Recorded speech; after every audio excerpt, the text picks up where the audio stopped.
E aí, gente, era minha licença aqui. No episódio de hoje, a gente vai falar sobre teorias da consciência, e especificamente sobre o metaproblema da consciência, que é descrito num paper de David Chalmers. Tem 2 papers na descrição exatamente sobre esse tema, entre outros, que a gente vai citar aqui. Mas, essencialmente, ele está tanto inserido na filosofia, como também na neurociência, né? A minha explicação, do meu ponto de vista, vai ser do ponto de vista mais da neurociência, da minha opinião de verdade, mas antes eu tenho que explicar a questão filosófica relacionada a essa questão. Primeiro, se você não viu outros episódios sobre esse tema, eu vou falar agora do problema difícil da consciência, que já tem em todos os episódios, né? O hard Problem of Consciousness. Até se você quiser ver mais sobre essa opinião do próprio autor, que é o David Chalmers, tem um podcast chamado Lex Fridman, que um dos episódios tem com o David Chalmers, eu clico mais de um. É um podcast sobre inteligência artificial, né? E esse problema também tem a ver com robótica e robótica cognitiva, principalmente. Então, qual que é o difícil problema da consciência? Primeiro eu vou descrever o fácil, né? Que o próprio Chalmers escreve, né? O problema fácil da consciência é definir o que neurocientificamente seria algo próximo da consciência.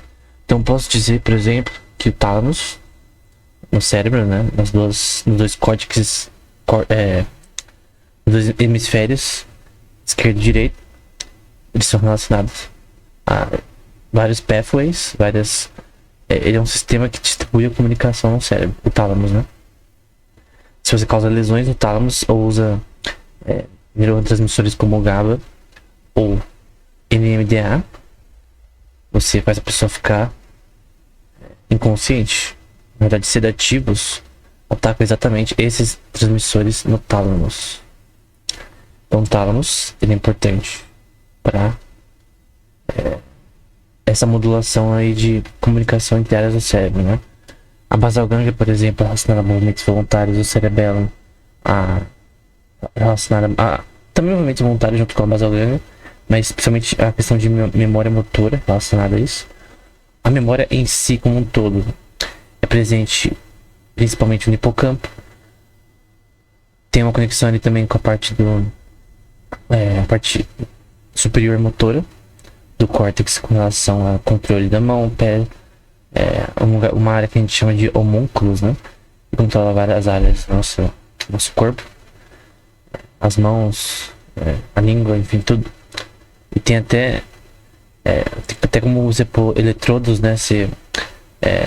Em formas intracranianas de você colocar eletrodos tanto para estimulação intracraniana ou para você analisar que áreas fazem o que. É visto que as áreas específicas que são relacionadas a movimentos, as mãos, pés e tudo. A questão é que a gente sabe o que áreas do cérebro fazem. O córtex pré-frontal com relação a questões executivas, que na verdade são as questões relacionadas a pensamento lógico, né?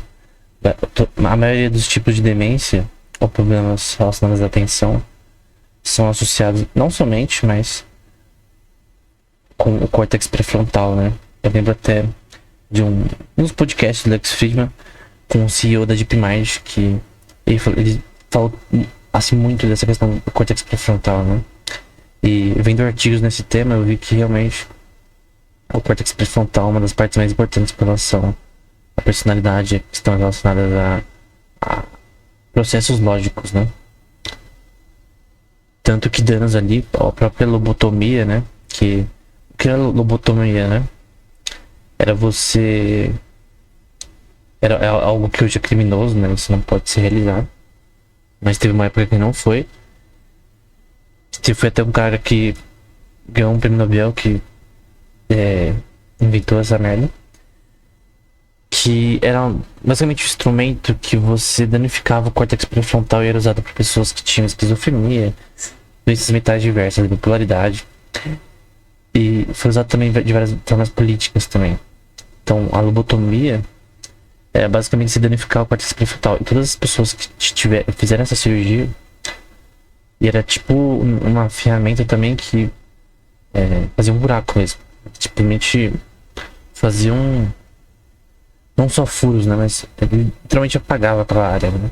Aquele tecido relacionado ao córtex pré-frontal. Se você já conhece um pouco de neurociência, você sabe que tem áreas do cérebro que são específicas. A área de Wernicke, de Broca e de Gesmind são relacionadas a questões de linguagem, né? Tanto entender linguagem quanto falar, quanto escrever, quanto ler.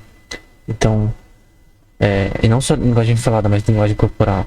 Então, se você não tem danos nessa área, você pode ter afasia, né? Você não conseguir ou entender o que as pessoas dizem, ou não conseguir falar de forma que as pessoas entendem.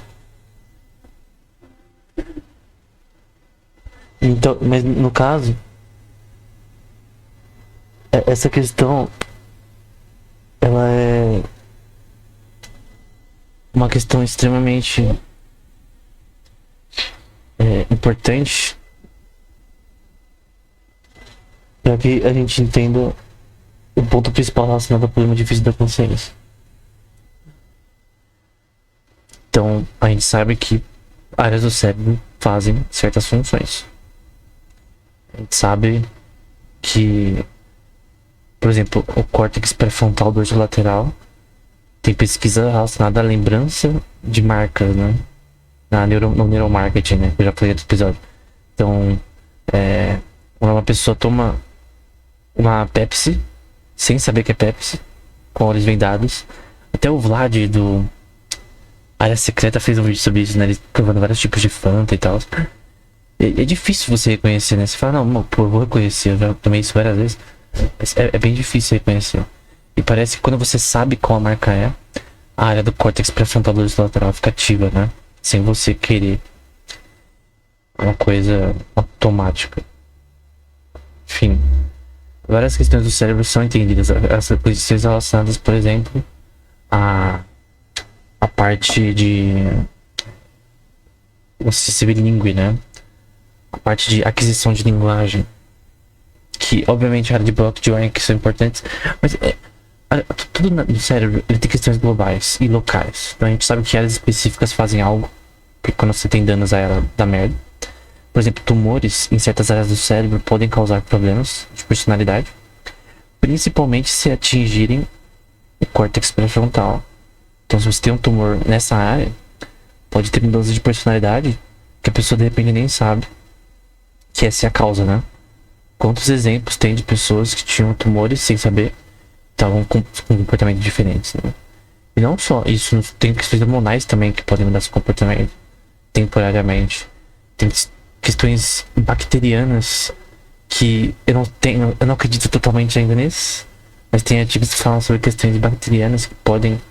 Pô, tem bactérias que produzem dopamina. Tava lendo um artigo agora há pouco na live. Tem bactérias que produzem dopamina, tem bactérias que podem. São relacionadas ao seu metaboloma, de questões metabólicas na sua. Relacionadas à sua produção hormonal, mas não sei o quanto isso afeta a produção hormonal. Mas, pô, até bactérias podem fazer isso, né? E se tem uma bactéria que vai desregular tudo, né? Tem questões como plasmídios, por exemplo, que são podem ser uma forma de introduzir DNA estrangeiro, né? Que não é relacionado ao seu cromossomo. Eu achei interessante. É um sistema que pode transferir dados genéticos de um organismo para outro e ter uma síntese proteica, talvez até hormonal. Eu tô agora tentando meio que falar do meu jeito, que não é com base no seu DNA. Então isso pode acontecer com bactérias essencialmente. Mas as mídias é mais relacionadas a bactérias que conseguem ser resistentes a antibióticos, né? Porém, a questão é que, meu ponto, que tem várias coisas que podem mudar a sua personalidade e a sua experiência consciente, né? Então, se uma pessoa tomar, por exemplo, muitas doses altas de trembolona, que é um bagulho dado pra cavalo, um esteroide, né? Ela vai ter mudanças de personalidade temporariamente, né? Então eu posso dizer sim que a experiência consciente dela vai mudar. Por que que muda? Questões hormonais. Mas por que que essas questões hormonais causam efeitos na personalidade? Na experiência consciente temporariamente, né? Por quê? Porque áreas do cérebro que não são afetadas atrapalham essa questão. E a explicação matemática do que é chamado de matemática neuroscience, ele é muito cru ainda nesse contexto. Então, o problema difícil da consciência que eu estou tentando descrever aqui é o que a gente já sabe. É o que a neurociência consegue explicar no geral. Ela tenta explicar no geral. Ela não explicou isso, talvez nem 30% disso, nem 20% disso, mas ela busca explicar cada vez melhor. Então, esse é o problema fácil da consciência, né? Algumas pessoas talvez não achem tão fácil. O problema difícil de David Chalmers é a parte fenomenológica da consciência, que a gente vai falar. Que é a parte que é um problema, né? Um problema difícil. É uma parte que a neurociência não consegue resolver. Por exemplo, a questão relacionada à qualia, a vermelhidão do vermelho. Né? Porque uma pessoa gosta mais de sorvete de baunilha e outra de chocolate, sendo que são irmãos e que não tem nenhuma razão para um gostar mais do que o outro. Nenhuma razão psicológica, nem nada. É uma questão de personalidade, é uma questão de gosto pessoal. Que a consciência é um sistema independente. Suas memórias, por exemplo, elas são independentes. Não. Depende de outro ser vivo. Sua experiência na livre agência, né, que a gente falou no outro episódio. Algumas pessoas falam livre-arbítrio. Pode até usar essa palavra. Livre-arbítrio continua sendo escravo, né? Do ponto de vista moral. Mas a questão é a gente tem liberdade do que a gente escolhe, né? Nas nossas ações. Então, isso faz parte também do que a gente chama de consciência. Os experimentos de Libet que eu discuti no episódio sobre livre-arbítrio é exatamente sobre essa questão. Mas o ponto é que o problema difícil é explicar questões da consciência que não, são inexplicáveis pela neurociência. Então, questões morais, por exemplo. Por que eu machucar outro ser vivo é considerado errado? Do ponto de vista moral universal de uma sociedade normal. Porque é o padrão. A gente vê padrões cognitivos genéticos em seres vivos. Então tem seres vivos que eles são naturalmente mais agressivos. Um jacaré, por exemplo, um crocodilo, ele tende a ser muito mais agressivo do que um koala, por exemplo. Então tem organismos que eles são naturalmente mais agressivos do que outros, né? Se você ir numa selva africana e tentar mexer com um leão no seu habitat, com uma leoa, você vai ter problemas. Se você tentar mexer com um esquilo, você não ficar mexendo com ele, normalmente não vai te atacar. Então, depende, né? Então tem respostas que são padronizadas entre seres vivos, né? É claro que quando a gente fala só do ser humano, vai ficar mais fácil, né? Porque é só uma espécie. E aí a questão comportamental é mais unitária. Porém, quando a gente fala de todas as espécies, a gente vê sim que tem questões genéticas associadas ao comportamento. Isso é óbvio. Isso é bom senso. E também é uma parte da genética comportamental que infelizmente ela vai mais para os seres humanos, mas também é obviamente aplicada para animais, né? Então, não que os genes implicam comportamento, mas que do ponto de vista de entre espécies, nas árvores filogenéticas, né, a gente tem espécies parecidas têm comportamentos parecidos. Então, mamíferos têm comportamento, né, parecido entre si, répteis entre si, enfim. Quanto mais próximo, mais o comportamento pode ser ou não parecido, depende. Pode ver, você pode achar inúmeras exceções, né, tem milhões aí de espécies, né, enfim. Meu ponto é que estão definindo aqui o problema difícil da consciência. Tem parte da consciência com relação ao comportamento, principalmente humano, que não são definíveis. Você não consegue usar o que a gente sabe sobre neurociência para prever o comportamento das pessoas ou saber como elas agem ou vão agir. Que é uma coisa que Skinner tentou fazer no passado, num livro chamado Verbal Behavior, mas não deu certo. Teve uma resposta de Noam Chomsky eu já falei no canal algumas vezes, em livros, que destruiu essa questão. Então, a gente falou sobre o problema fácil da consciência, que resumindo, é o que a gente sabe da neurociência, né? Ah, essa parte faz tal coisa, essa parte faz outra. Ah, essa parte aqui é hormonal, essa parte aqui é microbioma, essa parte aqui é metabólica, essa parte aqui é falta de energia. Então, se o ser humano tá sem sono, sem cansado, ele vai ter questões hormonais que vão atrapalhar a sua capacidade cognitiva, né? Se você não dormir por 10 dias, você vai ter problemas cognitivos, né? Se você agora começar a dormir de novo, vai voltar ao normal. Então, tem mudanças na sua experiência consciente que são neurocientíficas, né? Só que tem questões que não são, por exemplo. Agora definindo o problema difícil de novo, sumarizando.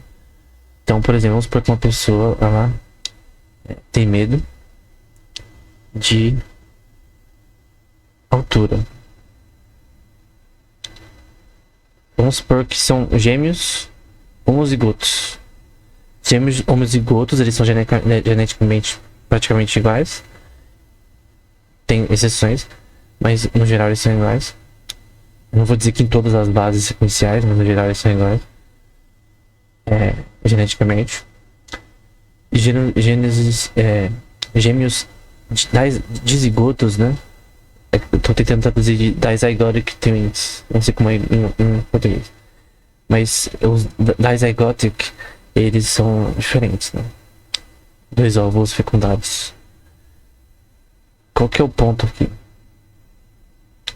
O medo de altura, que é uma coisa que está sendo expressado, finalmente, fenotipicamente. O que é fenótipo? É o resultado da expressão genética. Então, tem o DNA, eu tenho os genes, né? Eu tenho o DNA, eu tenho o RNA, eu tenho a síntese de proteínas, tenho todo o processo na célula que faz isso, né? As organelas aí no retículo endoplasmático, todo o processo com relação a tRNA, que é o RNA transportador, mRNA, todo o processo de translação para a criação das proteínas, para as questões metabólicas, para as questões proteicas, para as questões hormonais, que são importantes também para a regulação em relação à consciência, como no exemplo que eu usei da timbolona, ou maior testosterona, enfim, e outras questões hormonais que alteram o seu estado consciente temporariamente. Tudo isso, todo esse ambiente, ele tá na esfera com relação ao comportamento humano. E tal pessoa tem medo de altura. São os gêmeos iguais. Um tem medo de altura, outro não. Por que que isso aconteceu? Porque a consciência de ambos é independente. Eles têm uma independência que é tão intrínseca que ela é indivisível. Tem que compartilhar minha consciência com outras pessoas, até porque fisicamente isso é impossível. Então, essa independência na teologia, que poderia, eu acho que nem precisa relacionar a teologia, na verdade. É o que a gente chama de consciência. Consciência é uma esfera independente. Então, isso é óbvio, né? Só que a pessoa tem medo de altura. Por que ela tem medo de altura? Enfim. Por que que ela não gosta de... Em vez de medo, né? Porque ela tem aversão a comida apimentada, por exemplo. Vamos supor. Outra pessoa não tem. Tem a mesma criação em tudo. É uma coisa que a psicologia também não consegue explicar. Porque muitas vezes a psicologia no passado, principalmente... A nova psicologia não. A nova psicologia, ela usa neurociência em tudo. A antiga psicologia, ela tentava achar achismos do que elas observavam. Então, por isso que Freud é inútil hoje em dia, por isso que Skinner é inútil, por isso que vários psicólogos, em alguns pontos, eles são inúteis. Porque o psicólogo, ele tem que ter conhecimento. E hoje, na faculdade, todo psicólogo vai aprender isso, né? Tô falando do passado. Hoje em dia, na faculdade de psicologia, creio que em todas você vai aprender sobre neurociência. Isso é óbvio, né? Numa boa, né? E uma formação muito forte de neurociência, para que você possa entender o que você está fazendo, né? Aprende o passado, mas usa com cautela, que foi dito anteriormente, né? A nova psicologia, né? ela tem uma base mais neurocientífica, né? E uma base mais experimental para as suas afirmações. Piaget, por exemplo, falou um monte de merda. Porque neurociência é importante para psicologia, não tem como fugir. Biologia é importante. Pô, só a questão neuroquímica e hormonal já é o suficiente para dizer que é importante para psicologia, né? A endocrinologia é importante para psicologia também. Então, a questão é, a gente não tem como explicar porque as pessoas têm esses comportamentos que não tem como a gente prever geneticamente ou biologicamente falando. Tem um artigo que eu vou deixar na descrição, eu tava também dando uma live, que era sobre por que a biologia teórica é muito difícil. A teoria biológica é muito difícil. Biologia teórica, matemática. Porque é muito difícil você passar a questão matemática relacionada a toda a farmacokinética do corpo humano pra você explicar o comportamento. Tipo, mesmo nessa questão a gente tem um problema difícil da consciência na biologia. Porque esses comportamentos como que a gente generaliza o espectro genético de uma pessoa, o espectro proteico.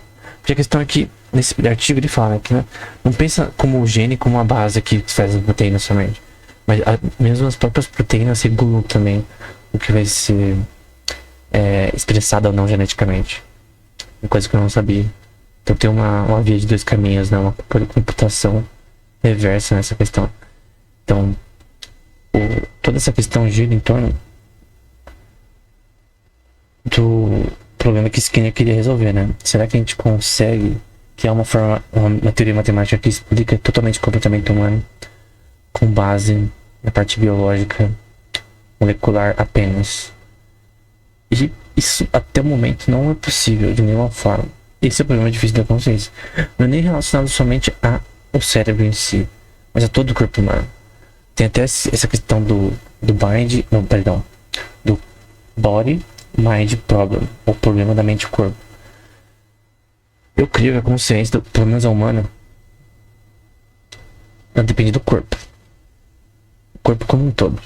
Toda a questão metabólica do corpo como um todo. Mas a pessoa não tem um braço, não importa. Mas ela tem um corpo.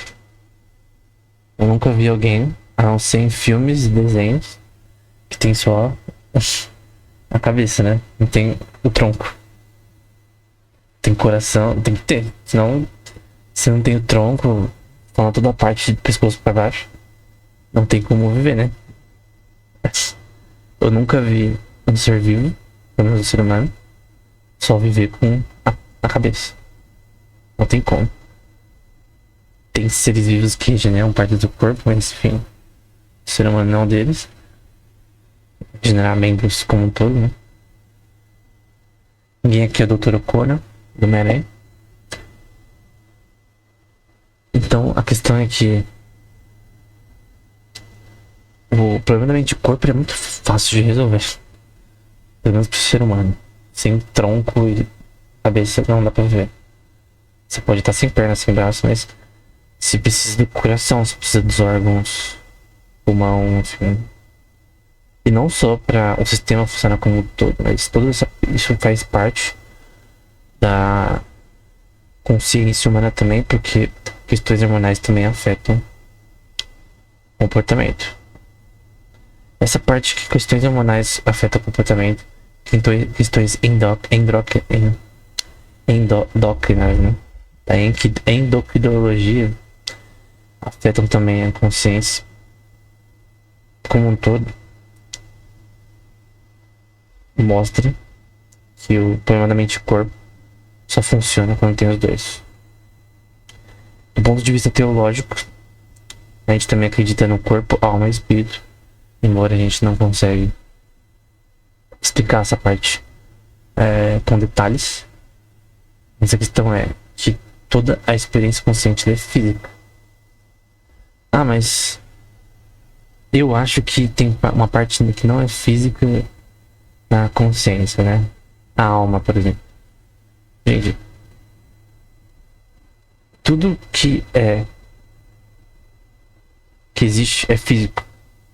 Essa questão, se você der filosofia, leu Platão, Aristóteles, não existe essa ideia de algo que é imaterial, algo que é feito de nada. Mesmo no vácuo, tem chamado de virtual particles, que mostra que não, o vácuo, mesmo no vácuo tem alguma coisa lá, ali. Então, mesmo no vácuo não tem ausência de algo, mesmo no laboratório. Então, pelo menos é o que a pesquisa fala até o momento.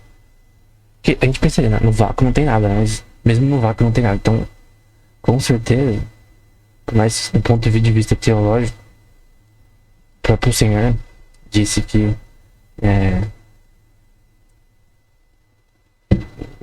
o espírito não é feito de nem carne nem sangue.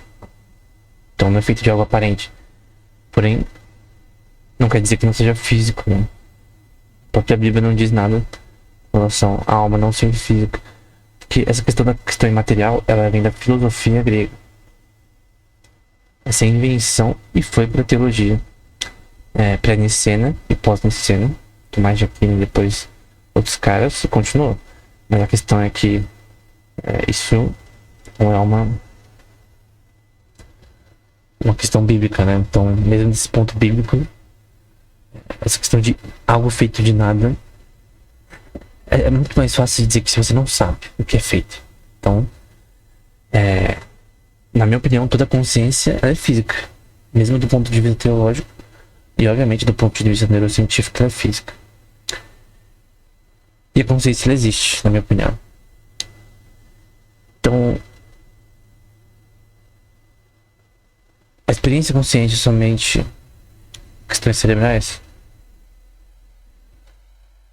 O ser humano, assim, se você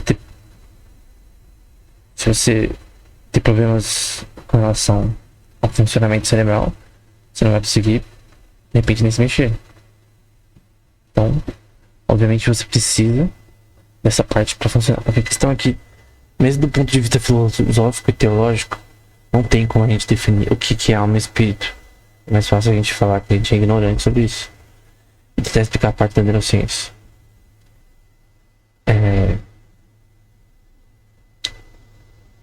Mas eu ainda assim eu chamaria esse daí de problema da alma, né?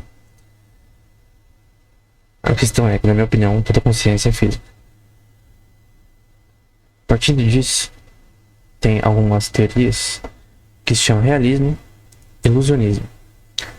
O realismo acredita que a consciência existe e quando eu sinto dor, por exemplo, além de ser uma experiência neurocientífica, é uma experiência fenomenológica, né? Uma experiência que é independente do observador e é intrínseca ao que a gente chama de consciência.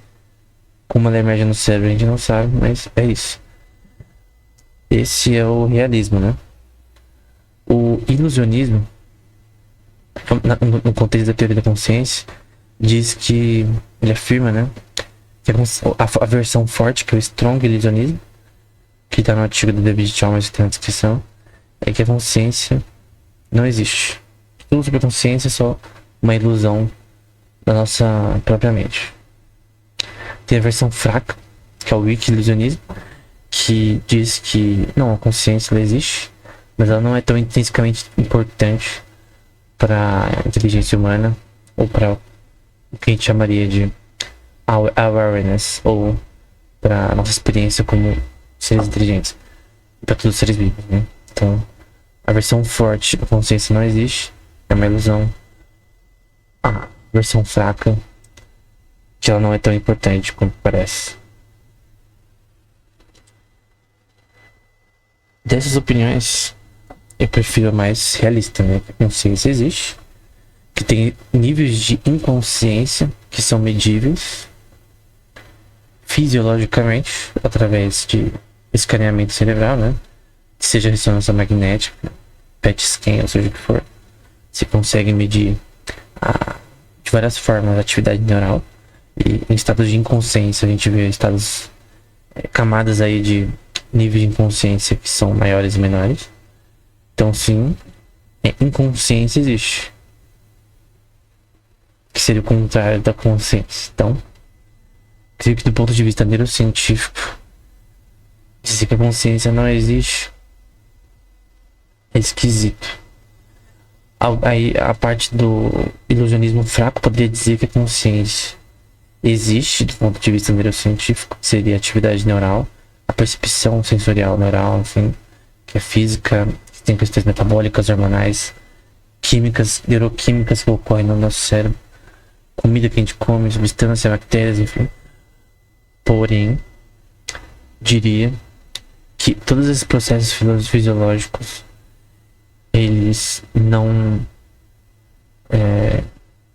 o que a gente chama de fenomenologia da consciência, a razão de eu ter medo de altura, por exemplo, de alguém ter medo de altura, ou gostar de alguma coisa ou outra ou não, ter questões morais com relação às escolhas que ela faz, seriam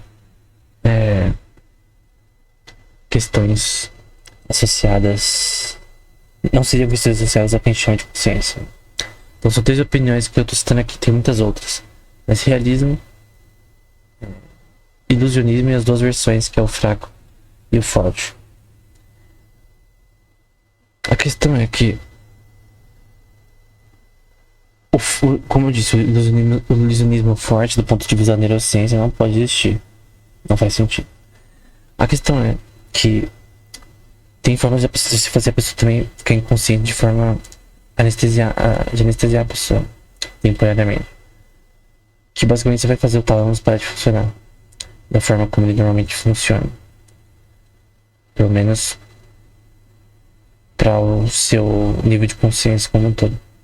Aí você vai ficar em meio que um estado de paralisia, entre aspas, né? Na sedação ocorre com prosofol ou outras substâncias, né? Se dão pra médicos, dão pra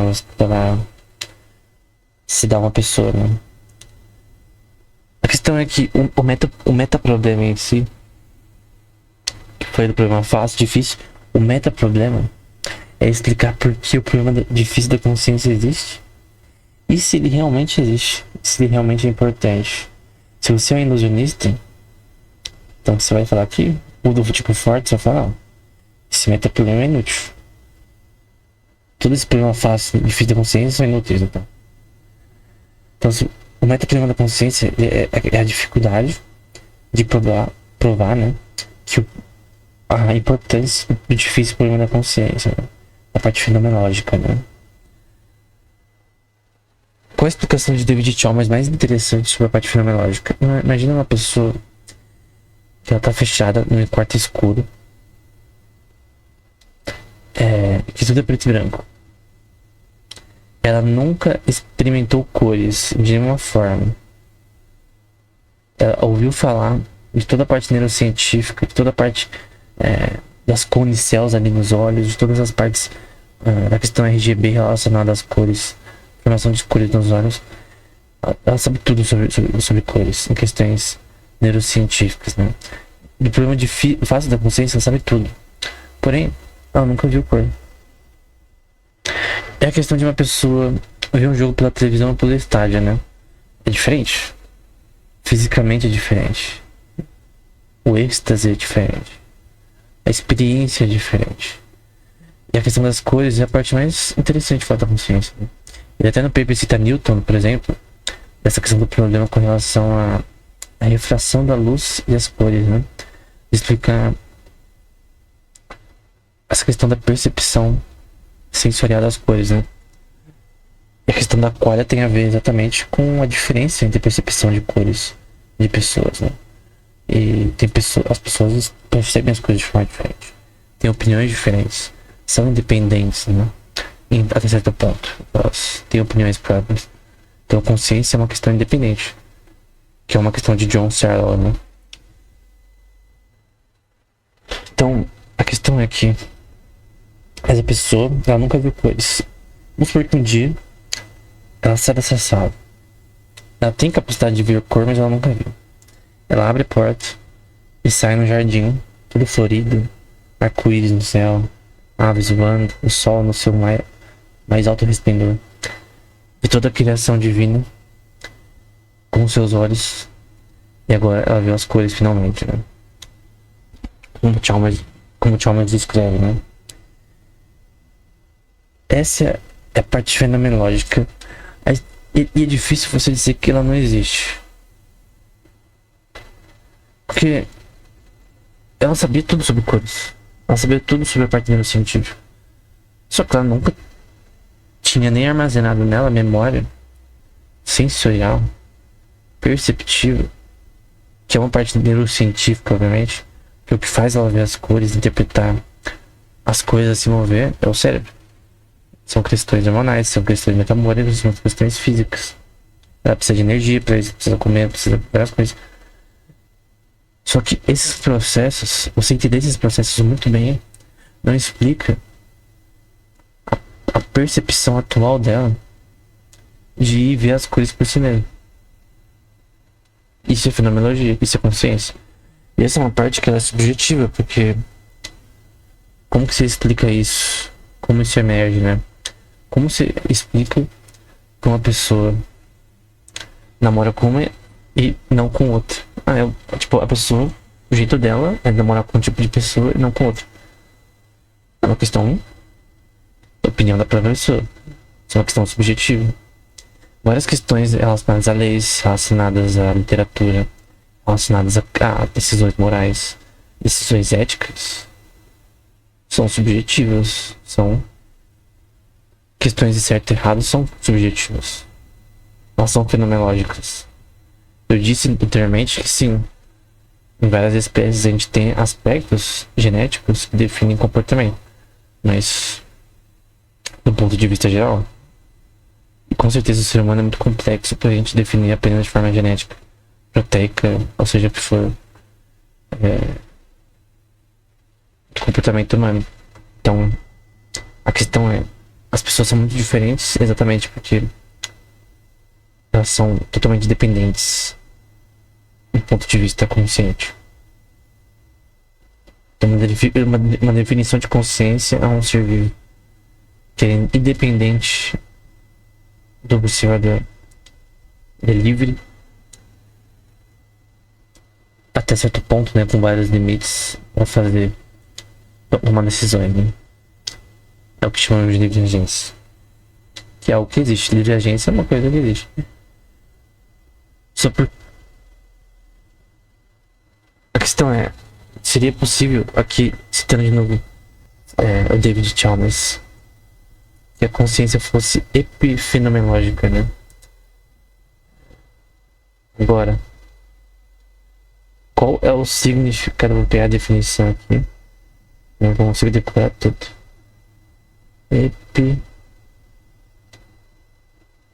Epifenomenológico. Epifenomenal, quer dizer, perdão. Epifenomenal.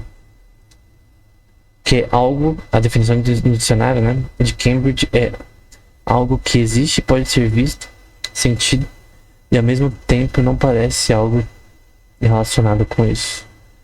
Então, se a consciência é epifenomenal, então a gente acreditaria no ilusionismo, né? Que a parte do fenômeno mental seria causada pela questão física, mas não com algo relacionado à consciência. Só que, se você é realista, né, você vai dizer que é fenomenológico, na verdade. E é uma questão totalmente subjetiva. É como que você se aproxima disso de uma forma acadêmica, né? Esse aqui é algo que seja objetivo. Esse é o problema. O problema difícil da consciência não tem solução ainda. E o metaproblema, embora o Chalmers escreva, não tem uma solução ainda total. E por que não tem solução? Porque a gente tem ignorância sobre neurociência. Eu creio que todos esses problemas são resolvidos apenas com neurociência. Uma teoria matemática da neurociência que seja melhor que a atual. A atual é bem crua, por sinal. Então, tanto o difícil problema como o metaproblema, o metaproblema, eles existem, ambos, na minha opinião.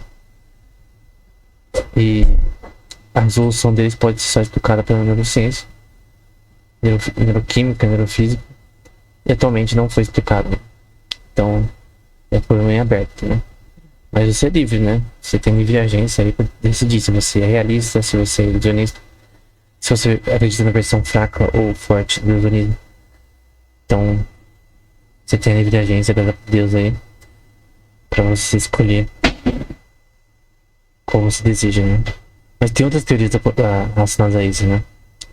Eu não citei aqui, mas essas são as principais com relação a essa questão específica. A gente pode também sugerir outros problemas da consciência. Só que esses são os principais. Então, esse era o foco. Até o próximo episódio.